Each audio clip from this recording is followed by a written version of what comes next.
Jubileu do ano 2000. Roma, Basílica de São Paulo fora dos muros. Abertura da Porta Santa. Unidos na oração, sustentados pela força do encontro. O Papa de Roma, João Paulo II, o metropolita ortodoxo Atanásio, o arcebispo anglicano George Carey, abrem as 6 mãos aquela que será chamada Porta do Ecumenismo. É o sinal tangível de um caminho ecumênico, iniciado muitos anos atrás. 2 são os eventos históricos dos quais se irradia o caminho ecumênico: o Concílio Ecumênico Vaticano II e o extraordinário encontro na Terra Santa entre o Pontífice Paulo VI e o Patriarca de Constantinopla, Atenágoras I. 11 de outubro de 1962. É o vento do concílio, o concílio do Papa João. 2.778 participantes foram convidados e assistiram aos trabalhos. Ortodoxos, luteranos, anglicanos, evangélicos, quáquers, metodistas. Até mesmo 2 observadores da Igreja de Moscou. É o primeiro encontro desde séculos de cismas. A Basílica de São Pedro jamais havia hospedado coisa semelhante. É o sinal tangível de uma igreja que deseja realmente superar antigas hostilidades, divisões, incompreensões. Diz o Papa João XXIII. Os olhos, às vezes, saíam a procurar tantos filhos e irmãos. Descobrindo o vosso grupo, as vossas pessoas em particular, encontrei uma razão de conforto por causa da vossa presença.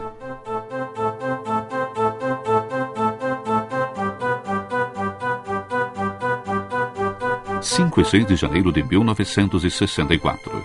Em Jerusalém, o sucessor do Papa João Paulo VI encontra Atenágoras I, patriarca ecumênico de Constantinopla, primaz de honra de 9 patriarcas da Igreja Ortodoxa.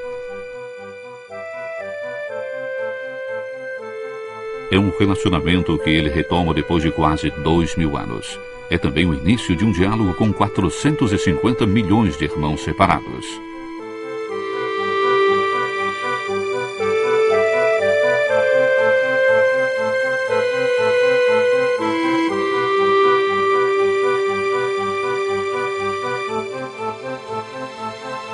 Benedicat vos omnipotens Deus, Pater, et Filius, et Spiritus Sanctus. Amém. Emoção, comoção, esperança. Agradecimento e oração caracterizam aquele encontro e, sobretudo, toca-se com a mão a consciência de construir um evento histórico e, juntos, não retroceder no caminho do diálogo entre tantos irmãos em Cristo.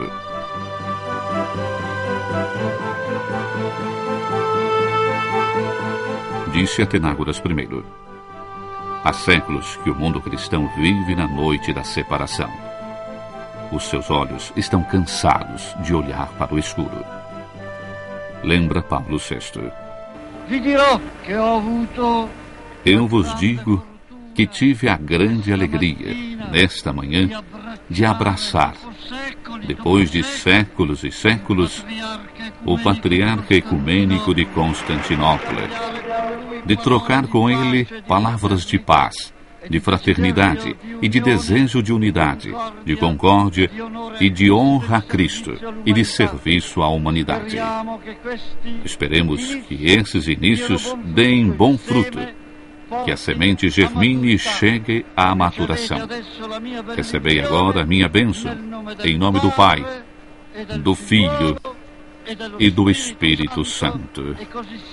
Louvado seja nosso Senhor Jesus Cristo. O primeiro, basilar e imprescindível sinal desses tempos é o decreto conciliar Unitatis Redintegratio. Foi formulado aos 21 de novembro de 1964 com 2.137 placet e apenas 11 não placet.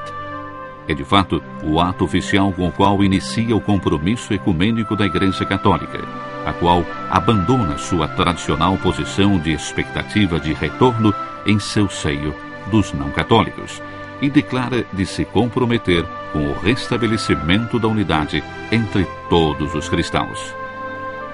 Não apenas isso, a Unitatis Redintegratio sustenta: aqueles que creem em Cristo e receberam devidamente o batismo estão constituídos numa determinada comunhão, embora imperfeita, com a Igreja Católica. Os católicos, portanto, devem saber reconhecer e apreciar os valores autenticamente cristãos presentes em outras igrejas. A Unitatis Redintegratio reconhece, pois, oficialmente, pela primeira vez, o valor do movimento ecumênico já existente fora da Igreja Católica. Considera ainda o ecumenismo como fruto de uma verdadeira conversão por parte da Igreja e um solícito compromisso por parte dos católicos de estudar, rezar para crescer o conhecimento com os não católicos. No decreto se reconhece, enfim, que as separações e algumas cisões se realizaram não sem culpa de homens de ambas as partes. O próprio Paulo VI diz: se alguma culpa nos fosse imputável por tal separação, por ela nós pedimos humildemente perdão a Deus. Esse foi o ponto de partida na longa, difícil, mas irrenunciável estrada do ecumenismo. Poucos meses depois daquele histórico documento, de 25 a 27 de agosto de 1965, inicia o diálogo teológico entre a Igreja Católica e a Federação Luterana Mundial, com o encontro do Grupo Misto em Estrasburgo. Finalmente, o processo de conhecimento recíproco foi iniciado. Teólogos, religiosos, homens de cultura deixam de lado desconfianças e suspeitas e se encaminham pela estrada do diálogo, de uma experiência comum de fé e de oração. Oscar Cullmann, pastor aposentado francês, professor da Universidade de Basileia e da Sorbonne, é um deles. Afirma: é um privilégio particular ter participado como hóspede pessoal e observador protestante do Concílio Vaticano II e ter vivido o dia a dia dos padres conciliares.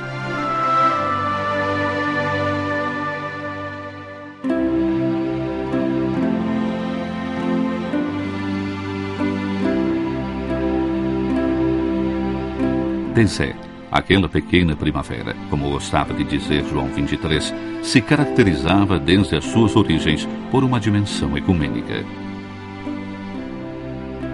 Roger Schultz, de origem suíça, nasceu em uma família protestante. Em 1940, deu início à comunidade de Tezé, minúsculo lugarejo não longe de Citeaux e mais perto ainda de Cluny. Em Tezé, homens e mulheres diferentes por língua, raça, cultura, confissão cristã buscam a Deus, experimentam a força curativa da reconciliação, testemunham a urgência de servir quem é mais pobre ou marginalizado. Hoje a comunidade de Tezé é formada por uma centena de irmãos de 26 nacionalidades diferentes. Toda semana realizam-se encontros dos quais participam um mínimo de 500 e um máximo de 6.000 participantes provenientes de 70 países diferentes. No dia 7 de dezembro de 1965, na vigília do solene encerramento do concílio, um outro ato histórico, a abolição das recíprocas excomunhões entre as igrejas de Roma e a de Constantinopla, originadas pelo dramático cisma de 1054. A solene declaração de Paulo VI e de Atenágoras I vem pública e contemporaneamente lidas em Roma e em Istambul. Paulo VI e Atenágoras I assim declaram conjuntamente: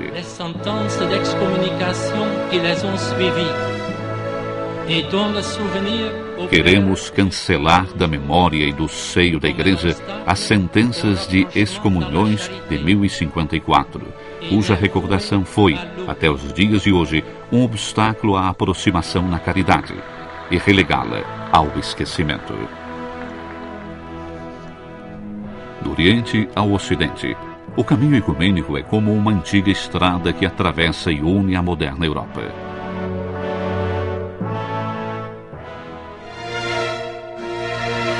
Poucos meses se passam e eis um outro evento histórico.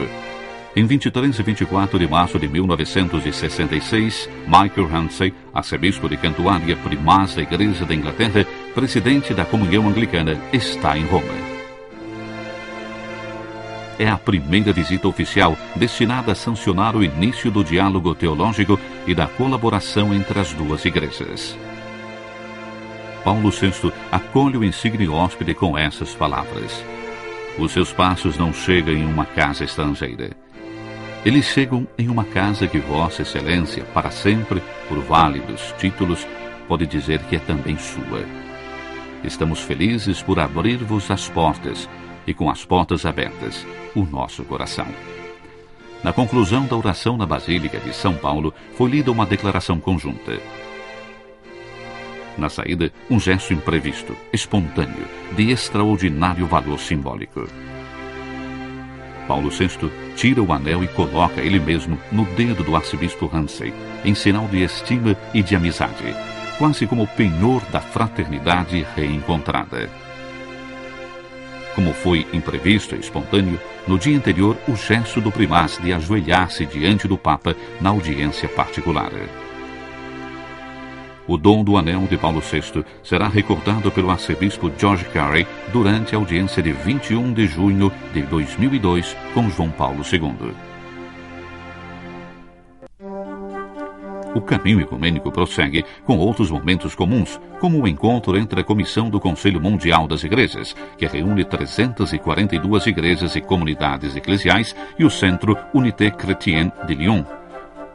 O objetivo é preparar a Semana de Oração pela Unidade dos Cristãos.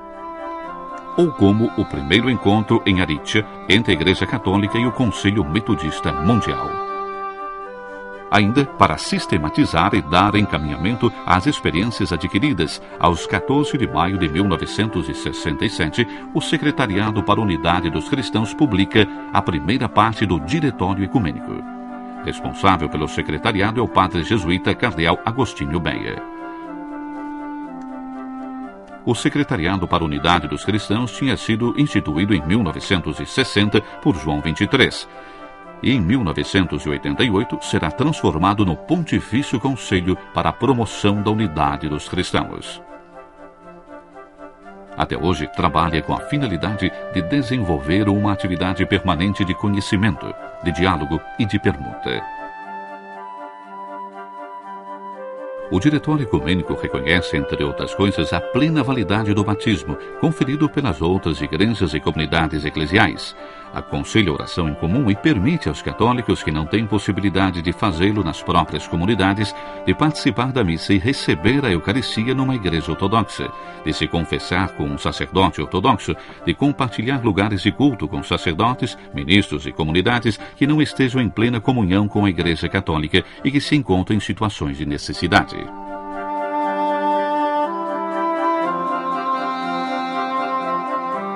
O diálogo continua. De 3 de maio de 1967, Paulo VI encontra na Capela Sistina o Catholicos Corém I, patriarca da Igreja Apostólica Armênia. O objetivo desse encontro é refletir juntos sobre a grande questão do congraçamento de todos os cristãos na única igreja desejada por Cristo. 25 e 26 de julho de 1967. Paulo VI vai a Istambul para visitar o patriarca de Constantinopla, Atenágoras I. É uma viagem histórica que parece deixar para trás, de uma vez para sempre, os séculos escuros do silêncio e das inimizades. Na Catedral Católica do Espírito Santo de Istambul, disse Paulo VI: ajudai-nos todos, pastores e rebanho, no grande dever que assumimos e que foi um dos motivos determinantes desta nossa viagem: a recomposição da unidade cristã. Depois da visita à antiga igreja de Santa Sofia, o Papa e Atenágoras, de mãos dadas, entram na Catedral Ortodoxa de São Jorge. Disse o patriarca: o Senhor nos conduziu de etapa em etapa e nos obrigou a nos confrontarmos com os sinais dolorosos de nossa história comum. Ordenou-nos que levantássemos dentre nós a cortina da divisão, Depois de apenas 3 meses, o patriarca de Constantinopla retribui a visita. Em 26 de outubro de 1967, Atenágoras I vem a Roma. O patriarca de Constantinopla na Basílica de São Pedro. Um evento histórico, solene, cheio de emoção, repleto de esperança para todos. Paulo VI o acolhe com um tríplice e comovido abraço. O patriarca o chama afetuosamente Megalocardos, ou seja, aquele que tem um grande coração, e proclama: o fato de termos deixado o nosso isolamento e da nossa suficiência para buscar o sólido terreno sobre o qual foi fundada a Igreja indivisa, revelou-nos esta verdade. Aquilo que nos une é muito mais daquilo que nos separa. Atenágoras I, enfim, dirige-se ao sepulcro de João 23. Deposita um arranjo com 3 espigas e um bilhete escrito de próprio punho. Se o grão de trigo não cai por terra e não morre, permanece só. Se morre, produz muito fruto. E os frutos começam, embora timidamente, a aparecer também na longínqua terra da Rússia. De 9 a 13 de dezembro de 1967, acontece o primeiro encontro histórico em Leningrado, entre os representantes da Igreja Católica e a Igreja Ortodoxa Russa sobre o tema da doutrina social.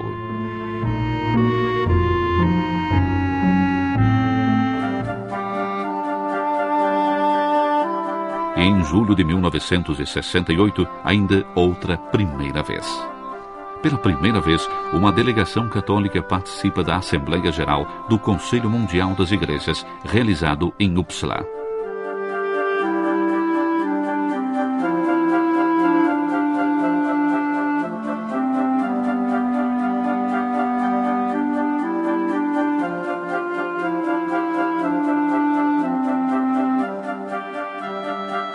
Participam 704 delegados das 235 igrejas e comunidades eclesiais.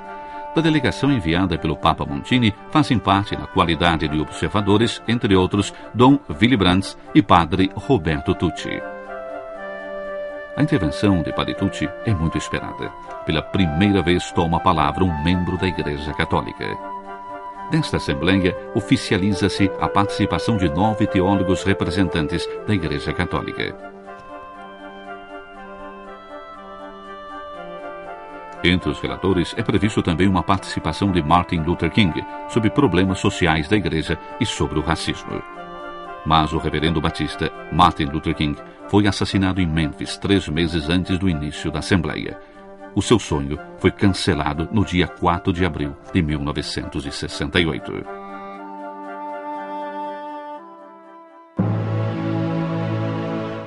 Aquele encontro foi o primeiro sintoma para o passo sucessivo, um passo difícil. 10 de junho de 1969, Paulo VI visita, em Genebra, a sede do Conselho Mundial das Igrejas, órgão de colaboração entre as igrejas e as comunidades eclesiais ortodoxas, anglicanas e protestantes.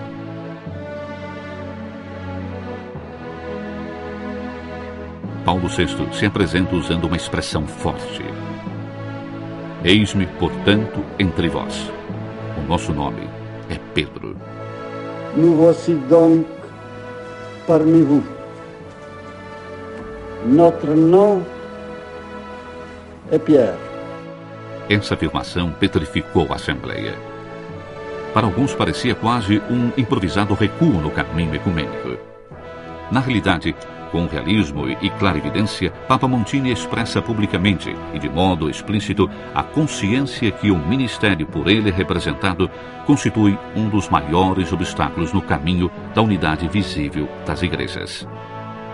Papa Montini tinha escrito: o primado se oferece, na sua plena afirmação, não como domínio orgulhoso, mas como condição de serviço à unidade.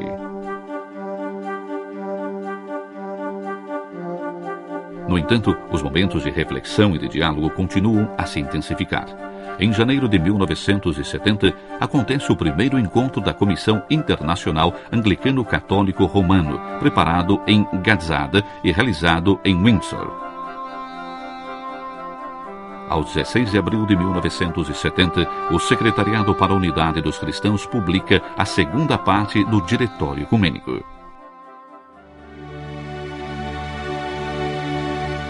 Em 9 de maio de 1970, chega em Roma o Catolicós de todos os armênios, Vasquin I.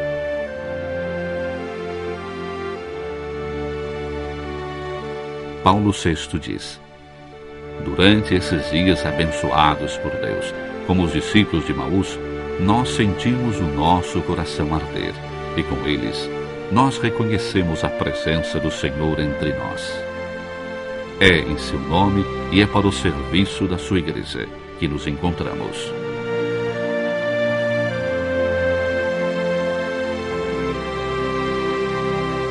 Em 25 de outubro de 1971, chega em Roma o patriarca sírio-ortodoxo da Antioquia, Mar Ignatius Jakub III.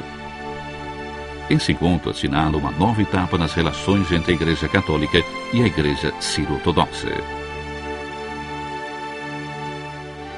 O patriarca e o Papa Paulo VI firmam uma declaração conjunta que procura resolver algumas das tradicionais controvérsias sobre o tema cristológico.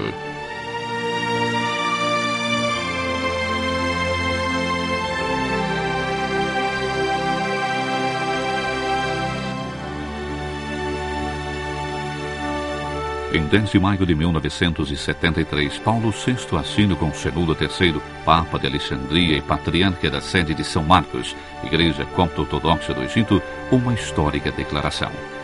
Aprofunda-se assim o diálogo com a grande família das igrejas ortodoxas orientais, testemunhas da fé cristã em situações muitas vezes hostis e trágicas, e procura-se superar a disputa cristológica que caracterizou desde o século V a divisão dessas igrejas com o resto da cristandade. 27 anos depois, por ocasião do grande jubileu do ano 2000, de 24 a 26 de fevereiro, João Paulo II vai ao Cairo, onde se encontra com o Papa Shenouda. É uma visita que fortalece a esperança e o diálogo.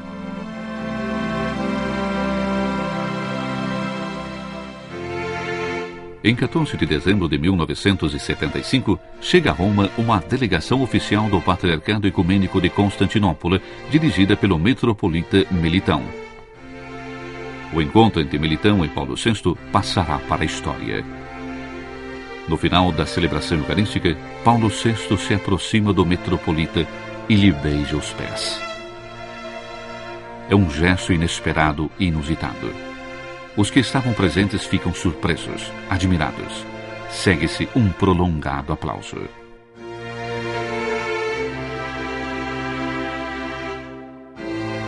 Ainda mais uma vez do Oriente ao Ocidente. Um outro encontro na estrada do ecumenismo.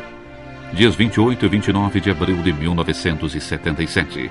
Visita Roma o primaz anglicano Frederick Donald Coogan, arcebispo da Cantuária. É particularmente amigável o colóquio com Paulo VI. No final do encontro, foi assinada uma declaração conjunta que sanciona o início do diálogo teológico entre as duas igrejas. Encoraja-se a Comissão Internacional Anglicano-Católico-Romana para continuar a colaboração com a finalidade de encontrar, lê-se, a possibilidade de traduzir a convergência teológica em frutos concretos que possam levar enriquecimento à vida da comunidade. E aos 29 de junho de 1978, acontece a segunda visita a Roma do metropolita Melitão, por ocasião da festa de São Pedro e São Paulo. Esse será o último encontro ecumênico de Paulo VI. No dia 6 de agosto de 1978, o Papa Paulo VI, que com o Papa João XXIII traçou os primeiros sulcos no campo ainda incultivado do ecumenismo, entregará a alma ao Pai.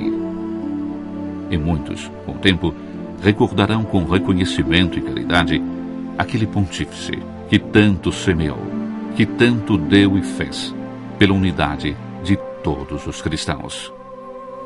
Depois dele, o Papa do Sorriso, o humilde Papa Luciani, que durará quase o breve lapso de um suspiro. Justamente o tempo de encontrar, e entre admiração e espanto geral, ver expirar quase entre os seus braços o metropolita Nikodin de Leningrado, em visita oficial a Roma. O novo Papa, João Paulo II, prossegue o caminho ecumênico dos seus dois predecessores. Em 29 e 30 de novembro de 1979, um ano depois da sua eleição, João Paulo II vai a Istambul por ocasião da festa de Santo André Apóstolo. Encontra o patriarca Dimitrios. Juntos, decidem iniciar um diálogo entre as duas igrejas. É assim instituída a Comissão Mista Internacional para o Diálogo Teológico entre a Igreja Católica e a Igreja Ortodoxa em seu conjunto. A primeira sessão dessa comissão acontece oficialmente em 29 de maio de 1980, em Patmos, na Grécia. Em seguida, um evento que muitos consideram histórico na estrada do ecumenismo. Pela primeira vez, o bispo de Roma pisa em solo da Inglaterra. Em 28 e 29 de maio de 1982, João Paulo II faz uma visita ao arcebispo da Cantuária. Juntamente com o arcebispo Ramsay, entra solenemente na Catedral da Cantuária para presidir uma cerimônia ecumênica. Disse o Papa: o diálogo que iniciamos possa nos conduzir ao dia do completo restabelecimento da unidade na fé e no amor. –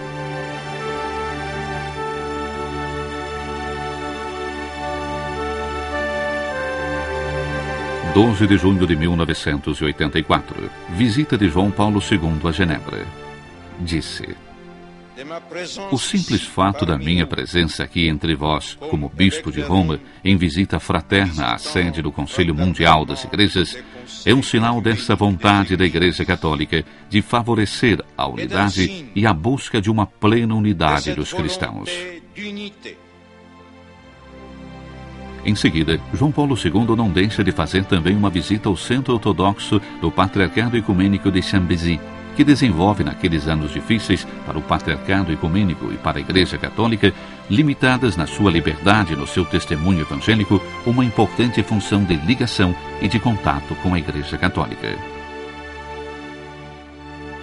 Naqueles mesmos dias, chega a Roma o patriarca Ciro-Ortodoxo de Antioquia de todo o Oriente, Mar Ignatius Zaca Iuás I.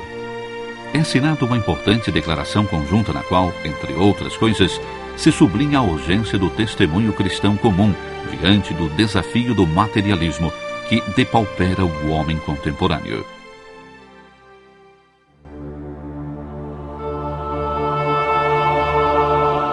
A seguir, um encontro extraordinário, um acontecimento até então único, que representa não apenas uma etapa fundamental no caminho ecumênico, mas um verdadeiro evento na história do final do século. É 27 de outubro de 1986. O Papa João Paulo II convida para vir a Assis os representantes das maiores igrejas cristãs e das grandes religiões para uma oração conjunta pela paz. Participam 50 representantes das igrejas e das comunidades eclesiais, além dos católicos, e 60 representantes das outras religiões mundiais. É o primeiro encontro de oração de tal amplidão, seja pelo número como pela variedade dos delegados, durante o qual os cristãos e os representantes das outras religiões rezam separadamente, mas no mesmo espírito. Para muitos, esta é uma etapa fundamental na história dos encontros de caráter religioso, pois em Assis passa-se de um plano de realizações múltiplices ao primado da oração, à dimensão mais íntima e fundamental de toda experiência religiosa.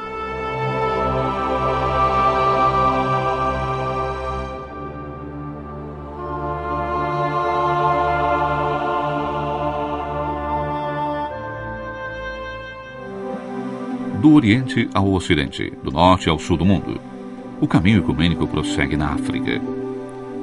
Em 12 de setembro de 1988, o Zimbábue hospeda o encontro ecumênico de oração. O encontro se realiza na Catedral Anglicana de Bulawayo. A oração conjunta é introduzida pelo bispo anglicano reverendo Theophilus Nayeli. João Paulo II diz: sobretudo nos últimos 30 anos, O Espírito Santo suscitou no coração dos crentes o arrependimento pelos erros do passado, o desejo novo de superar as divisões, o entusiasmo renovado para trabalhar juntos como irmãos e irmãs na vinha do Senhor.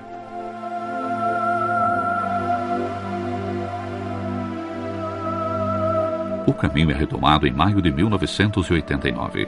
Em Basileia acontece a primeira Assembleia Ecumênica Europeia entre o Conselho das Conferências Episcopais da Europa e o Conselho das Igrejas Europeias sobre o tema Justiça, Paz e Proteção da Criação. O encontro se desenvolve poucos meses antes da queda do Muro de Berlim. Para muitos observadores, essa Assembleia Ecumênica assume um valor simbólico, quase profético. Depois de um caminho ainda difícil, os dois organismos assinarão em Estrasburgo, aos 22 de abril de 2001, a Carta Ecumênica, contendo as linhas mestras para o crescimento da colaboração entre as igrejas na Europa.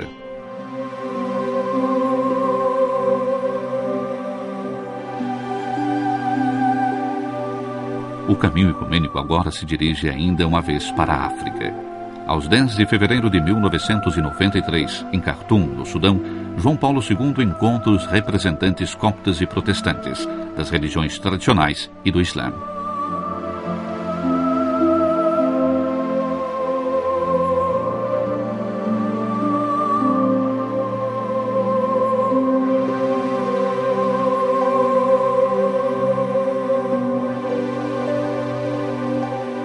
Depois, uma outra etapa histórica. Aos 20 de maio de 1995, João Paulo II assina a encíclica Ut Unum Sint, a primeira encíclica sobre o ecumenismo. O Papa faz plenamente seu o espírito ecumênico que tinha guiado João XXIII e Paulo VI. Esse espírito é expressado na disposição de se procurar aquilo que une muito mais do que aquilo que divide. João Paulo II recorda com força que a Igreja Católica está comprometida de modo irreversível a percorrer o caminho da busca ecumênica. Finalmente, João Paulo II, como por sua vez tinha notado com preocupação Paulo VI, reconhece que o ministério do Bispo de Roma, sinal visível e responsável pela unidade, constitui uma dificuldade para a maior parte dos outros cristãos. Portanto, ele conclui a encíclica exortando todos os pastores e teólogos das nossas igrejas para que possam buscar, evidentemente juntos, as formas nas quais este ministério possa realizar um serviço de amor, reconhecido tanto por uns como pelos outros. Poucas semanas depois, de 27 a 29 de junho de 1995, o patriarca de Constantinopla, Bartolomeu I, vem a Roma por ocasião das festas de São Pedro e São Paulo. Bartolomeu I, eleito patriarca ecumênico em 1991, achou-se no dever de gerir um dos momentos mais difíceis nas relações ecumênicas entre os cristãos do Oriente e os do Ocidente, depois da falta de acolhida das propostas enunciadas pela Comissão Católica Ortodoxa no documento chamado de Balamand, sobre a questão das igrejas orientais católicas.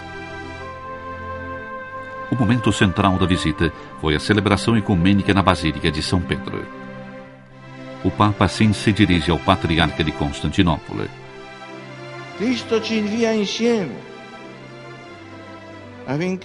Cristo nos envia juntos, para que juntos demos testemunho.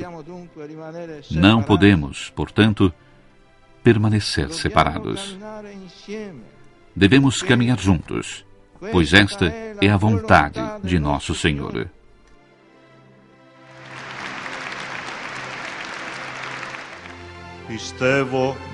No final da homilia, o Papa, juntamente com o patriarca, recitaram em grego a profissão de fé. Oratonte pandon και ορατών, και εις ένα Κύριον Ιησούν Χριστόν, τον Υιόν του Θεού τον μονογενή, τον εκ του Πατρός γεννηθέντα προπάντων των αιώνων. Φως εκ φωτός, Θεόν αληθινών εκ Θεού αληθινού, γεννηθέντα ου ποιηθέντα, ομοούσιον το Πατρί, διού τα πάντα η γένετον. Depois, o patriarca, dirigindo seus fiéis, assim os exorta: Abbiate coraggio. Tende coragem. Deus ama o mundo, ama o homem, ama a vida. Amemo-nos também nós, uns aos outros, na verdade. E o Deus do amor, da paz e da unidade estará sempre conosco. Amém.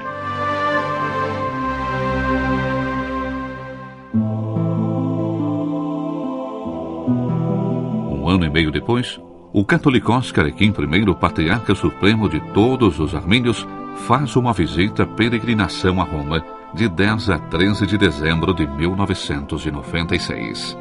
O Papa diz: hoje acolho um irmão que encontro na caridade e na alegria.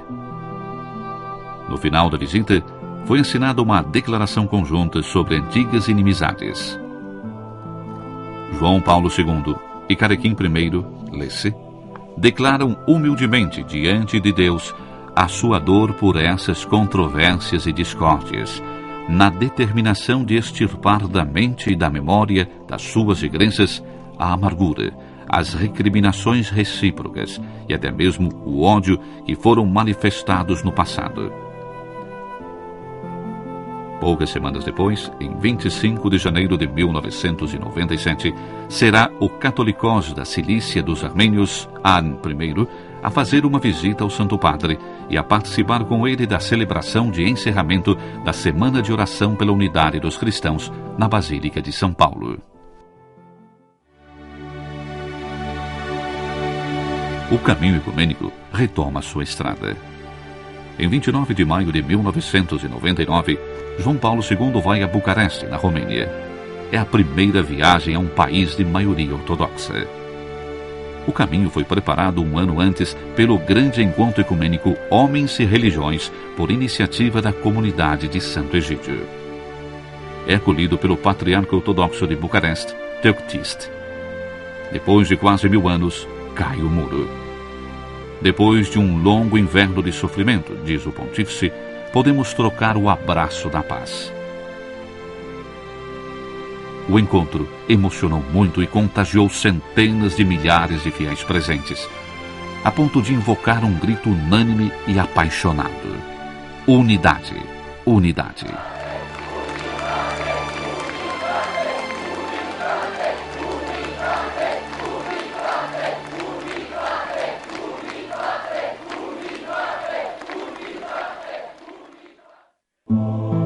Do Oriente ao Ocidente. 31 de outubro de 1999, é oficializada a Declaração Conjunta da Federação Luterana Mundial e da Igreja Católica sobre a doutrina da justificação.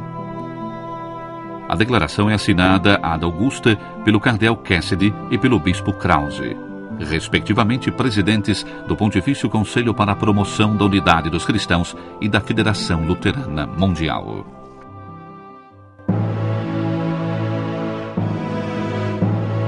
Depois, um outro evento que permanecerá histórico no já longo caminho do ecumenismo.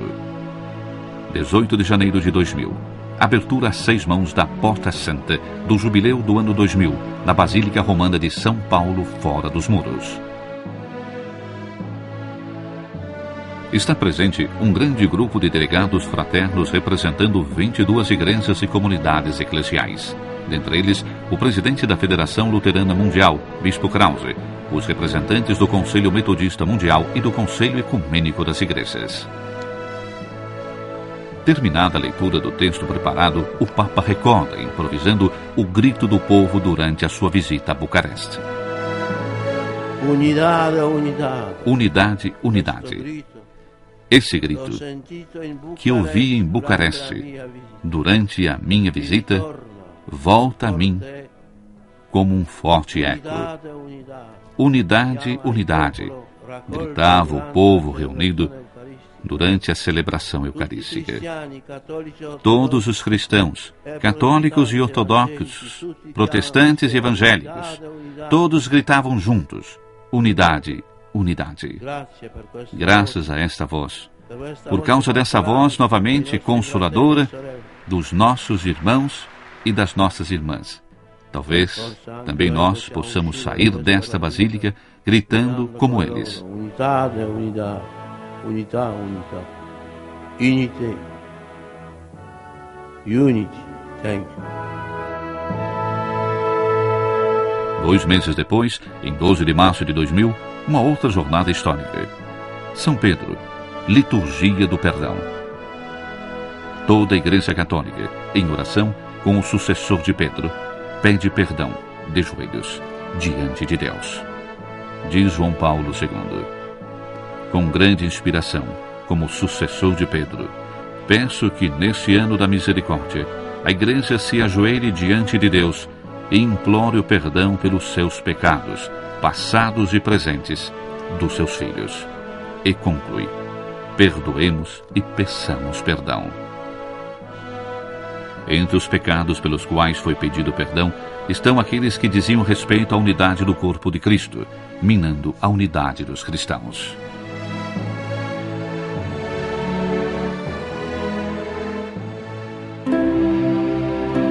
Mais 2 meses, e ao 7 de maio de 2000, um outro evento que permanecerá na história do ecumenismo. A celebração ecumênica no Coliseu, para lembrar o sacrifício das testemunhas da fé do século XX. Diz João Paulo II. Em nosso século, voltaram os mártires. O testemunho dado a Cristo com o derramamento do sangue tornou-se patrimônio comum de católicos, ortodoxos, anglicanos e protestantes. Aderiram mais de 30 delegações de outras igrejas e comunidades eclesiais. O aspecto particular do evento ecumênico é sublinhado por uma série de 16 leituras de testemunhos. Juntamente com os diversos testemunhos católicos dos 5 continentes, foram lidas também histórias de testemunhos de outras igrejas e comunidades eclesiais. Eis, estes santos sem fronteiras proclamaram com o seu martírio e numa única voz a fé e o amor em um só Senhor, Jesus Cristo.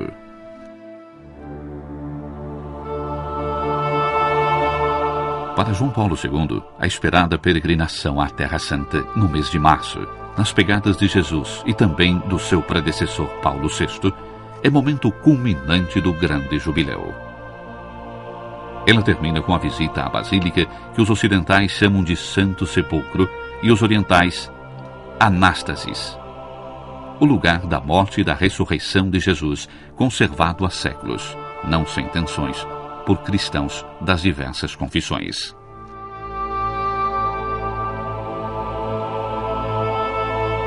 Aqui, diz o Papa, junto ao Santo Sepulcro e o Gólgota, enquanto renovamos a nossa profissão de fé no Senhor ressuscitado, podemos por acaso duvidar que no poder do Espírito da vida ser-nos-á dada a força para superar as nossas divisões e trabalhar juntos no objetivo de construir um futuro de reconciliação, de unidade e de paz?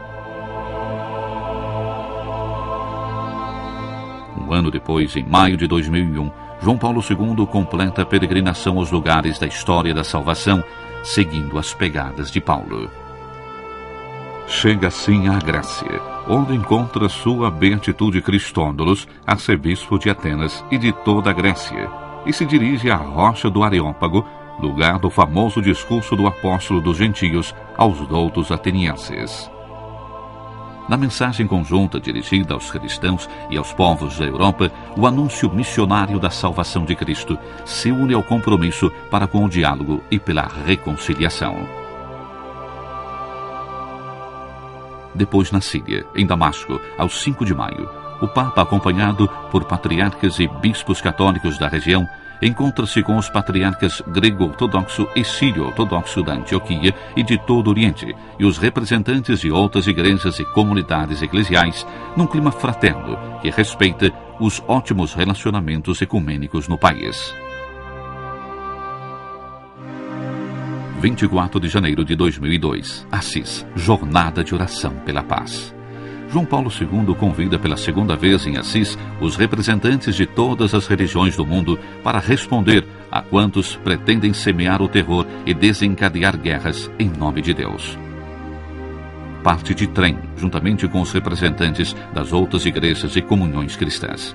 Estão com ele 3 patriarcas: Bartolomeu I, patriarca ecumênico, o patriarca grego-ortodoxo de Antioquia e de todo o Oriente, Ignácio IV Razim, e o patriarca assírio do Oriente, Mardinka IV. Diz João Paulo II: nunca mais a violência, nunca mais a guerra, nunca mais o terrorismo. Em nome de Deus, todas as religiões levem pela terra a justiça e a paz, a vida e o amor.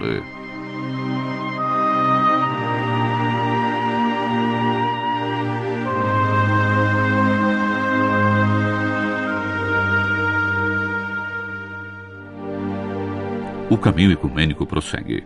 23 a 25 de maio de 2002. João Paulo II vai à Bulgária e se encontra com o patriarca Maxim.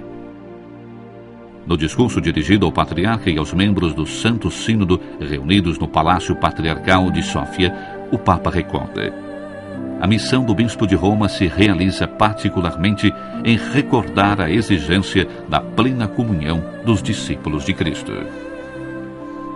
A viagem se conclui com a visita ao mosteiro de Hila, o mais conhecido e venerado da Bulgária, declarado pela Unesco Patrimônio da Humanidade.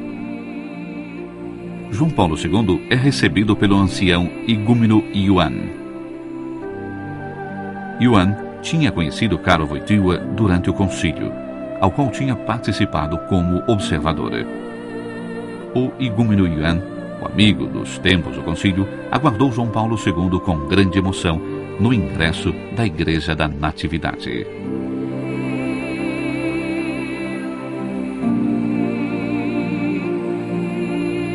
No entanto, nesses anos, o Patriarcado de Constantinopla promove uma série de simpósios ecumênicos itinerantes sobre o tema Religião, Ciência, Ambiente. Durante o quarto desses simpósios, dedicado ao Mar Adriático, em 9 de junho de 2002, o patriarca Bartolomeu desembarca em Ravenna.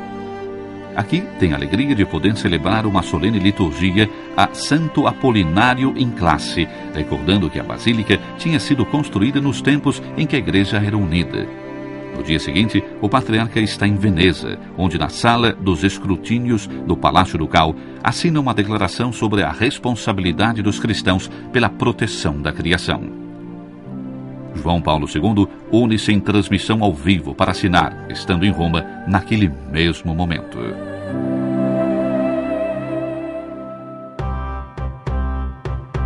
Ainda uma vez do Oriente ao Ocidente. Em 27 de fevereiro de 2003, o novo primaz anglicano, o teólogo e poeta Rowan Williams, é solenemente entronizado na Catedral da Cantuária, na presença de numerosos representantes de outras confissões cristãs. O cardeal Casper representa o Santo Padre na cerimônia. O juramento acontece sobre o antigo livro dos Evangelhos que o Papa Gregório Magno tinha dado a Santo Agostinho, enviando-o em missão para a Inglaterra. Aos 4 de outubro, o primaz já está em Roma para visitar João Paulo II. Significativo momento de fraternidade, num período em que a comunhão anglicana é atravessada por fortes tensões.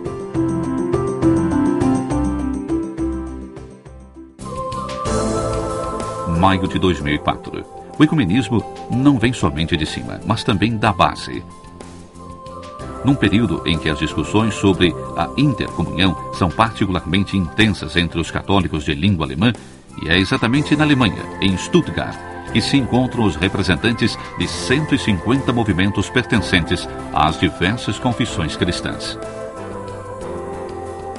Focolare de Chiara Lubich, Santo Egídio, de André Riccardi, Schoenstatt. Grupos protestantes e ortodoxos firmam juntos o seu compromisso na grande construção da unificação da nova Europa.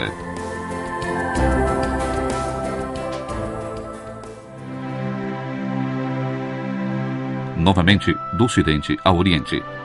Depois das dificuldades nos relacionamentos entre a Igreja Católica e a Igreja Ortodoxa Russa, chega-se a uma clareira cujo sinal é o retorno à Rússia do ícone da Mãe de Deus de Kazan. Em 28 de agosto de 2004, em Moscou, realiza-se a cerimônia da entrega da Sagrada Imagem. Naquele dia se celebra, no calendário ortodoxo, a festa da Dormição de Maria.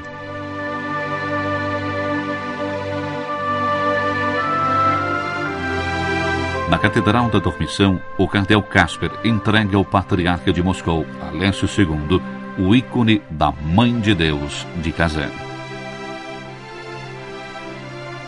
Tomam parte da delegação também o fratel Enzo Bianchi, prior do mosteiro de Beauvais, e o professor André Riccardi, fundador da comunidade de Santo Egídio.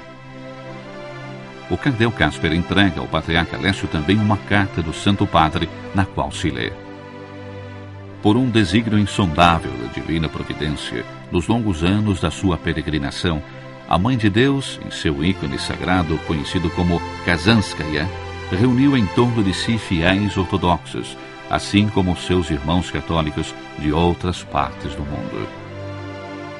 O bispo de Roma rezou diante desse ícone sagrado, implorando que chegue o dia em que seremos todos unidos, e no qual poderemos proclamar ao mundo, a uma só voz e na comunhão visível, a salvação de nosso único Salvador e a sua vitória sobre todas as forças maléficas e ímpias que trazem o dano à nossa fé e ao nosso testemunho de unidade.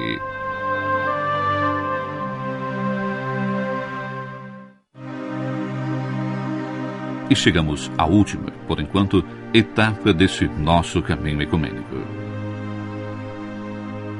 27 de novembro de 2004. Solene celebração ecumênica na Basílica de São Pedro, presidida por João Paulo II, juntamente com o Patriarca Ecumênico de Constantinopla, Bartolomeu I, para a entrega das relíquias dos santos Gregório Nazianzeno e João Crisóstomo, bispos e doutores da Igreja. Bartolomeu I o define como um gesto fraterno da Igreja Católica, com o qual se demonstra, acrescenta, que não existem na Igreja de Cristo problemas insuperáveis.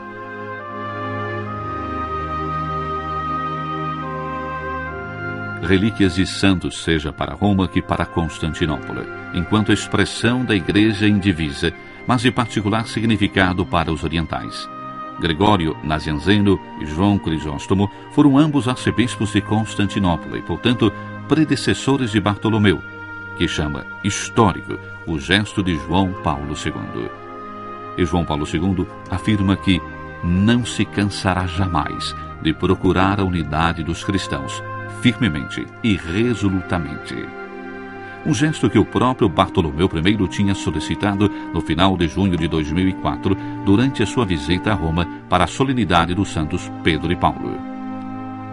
Naquela ocasião, o patriarca de Constantinopla tinha tido também a alegria de inaugurar, com uma solene liturgia, o uso da igreja de São Teodoro no Palatino, um antigo templo edificado nos tempos da Igreja Indivisa, confiado estavelmente à comunidade greco-ortodoxa de Roma para suas celebrações litúrgicas e a pastoral.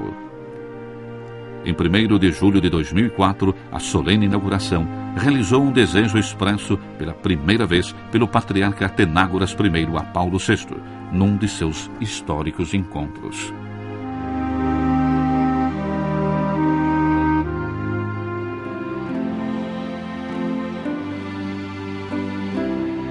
Portanto, chegamos ao término dessa nossa viagem. Mas, saibamos, esta é somente a etapa mais recente. É somente a momentânea chegada do longo caminho ecumênico que se iniciou naquele 21 de novembro de 1964 com a promulgação do decreto Unitatis Redintegratio, e que se tornou com o tempo a estrada principal em direção à reencontrada unidade de todos os irmãos, em nome de Cristo. Aquela unidade pela qual o próprio Cristo rezou. Não peço somente por estes, mas também por aqueles que, por sua palavra, crerão em mim, para que todos sejam um, como tu, Pai, és em mim e eu em ti. Sejam também eles uma só coisa, para que o mundo creia que tu me enviaste.